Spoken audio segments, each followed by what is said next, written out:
Pensemos agora em um grupo de elementos, a gente vai chamar esse grupo de agrupamento, que dentro da análise combinatória vai se diferenciar aí um do outro e é através dessas diferenças entre eles que a gente trabalha com as formulações. Começamos com o primeiro tipo de agrupamento, trabalhando com o arranjo simples.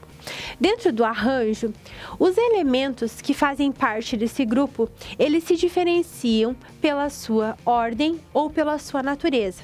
Toda vez que isso acontecer, quer dizer que a gente está trabalhando com arranjo simples. Um exemplo bem básico é o exemplo do pódio. Você estar em primeiro, segundo ou terceiro diferencia? Se você mudar essa ordem, ficar em terceiro, primeiro, segundo? É claro que sim.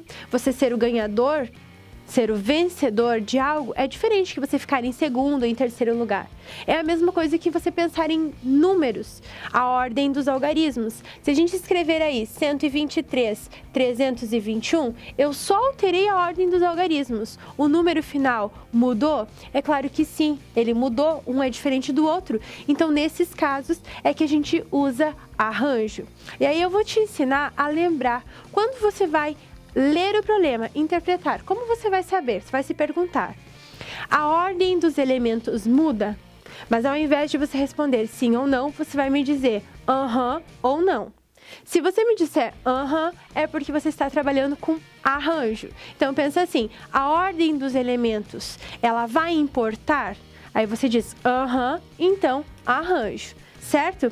Agora a gente vai para a fórmula matemática. Como que a gente escreve essa fórmula do arranjo, que é o que você precisa lembrar?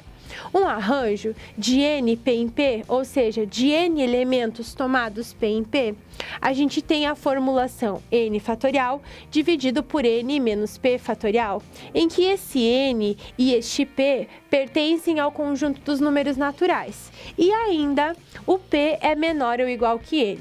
Então, isso é o que você precisa lembrar, esta formulação. E ainda, lembrar da perguntinha. Se a ordem importa, então você trabalha com arranjo. Aham, arranjo. Vamos primeiro fazer alguns exemplos de aplicação numérica do arranjo e depois a gente vai para a problematização, ok? Olha só, um arranjo de 3 elementos tomados 2 em 2. Então, eu tenho 3 elementos tomados 2 a 2, n e p. Então, 3 fatorial dividido por 3 menos 2 fatorial, isso é igual a 3 fatorial dividido por 1 fatorial. 3 fatorial, a gente tem 3 vezes 2 vezes 1 fatorial, dividido por 1 fatorial. Simplificou, 3 vezes 2, 6. Então, um arranjo de 3 elementos agrupados 2 a 2, a gente tem como resultado 6. Ainda, um arranjo de 3 elementos tomados 3 a 3. Teremos 3 fatorial dividido por 3 menos 3 fatorial.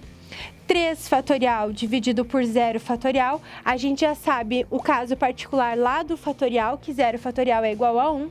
Então, 3 fatorial dividido por 1, ficamos com 3 vezes 2 vezes 1, que também é 6. Aqui a gente tem um caso particular do arranjo. Toda vez que a gente tiver um arranjo em que o nosso P é exatamente igual ao valor de N, ou seja, de N em N, certo? Porque o nosso P é igual a N, a gente tem aqui N fatorial como nosso resultado final. Eu peguei o valor de N, fiz o seu fatorial, o resultado final apareceu pra gente. Ainda, um arranjo de 3 0 em 0. Então, eu tenho 3 fatorial dividido por 3 menos o 0 fatorial. Aí, ficamos com 3 fatorial dividido por 3 fatorial, que é exatamente igual a 1. Toda vez que o nosso arranjo estiver de n 0 em 0, temos como resultado final 1. Esses são os 2 casos particulares que a gente vai ter para arranjo. Então, pensa só. A formulação, a aplicação dessa formulação é tranquila. A gente só vai ter que fazer a pergunta: a ordem importa? Aham, importa. Então, a gente está trabalhando com arranjo. Vamos para o próximo vídeo, a gente vai ter um exemplo aí de aplicação dos arranjos.